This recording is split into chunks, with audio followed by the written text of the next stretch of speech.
They were finally free. After generations of slavery, the people of Israel walked out of Egypt. But freedom came with a cost. Behind them, Pharaoh had changed his mind. The ground trembled as dust rose in the distance. Egypt's army was coming. Chariots, horses, soldiers, relentless, unforgiving, closing in fast. Ahead of them was the Red Sea, endless, uncrossable, and behind them, death. Panic spread among the people. They cried out, "Was it because there were no graves in Egypt that you brought us here to die?" Fear took over.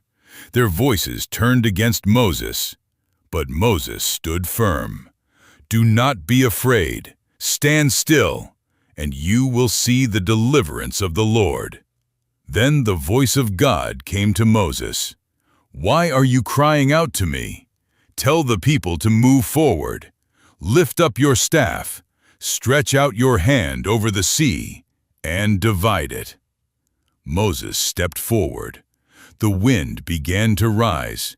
His robe moved in the growing storm. Slowly, he lifted his staff and stretched out his hand over the sea. Then God moved. A powerful wind swept across the waters. All night long, the sea began to part. The waters rose, higher and higher, until a path appeared straight through the middle. Walls of water stood on both sides, towering, overwhelming, and yet the ground was dry. Step by step, the people walked forward. Children, families, entire generations, crossing through the impossible, held by the power of God. But Pharaoh's army followed, charging into the sea, determined to bring them back. Then everything changed. The waters began to fall. The path disappeared. Panic struck the Egyptians, but it was too late. The sea came crashing down, swallowing the chariots, the soldiers, the power of Egypt in a single moment. On the other side, silence. The people stood in awe. What once chased them was gone, forever. For the first time, they truly understood.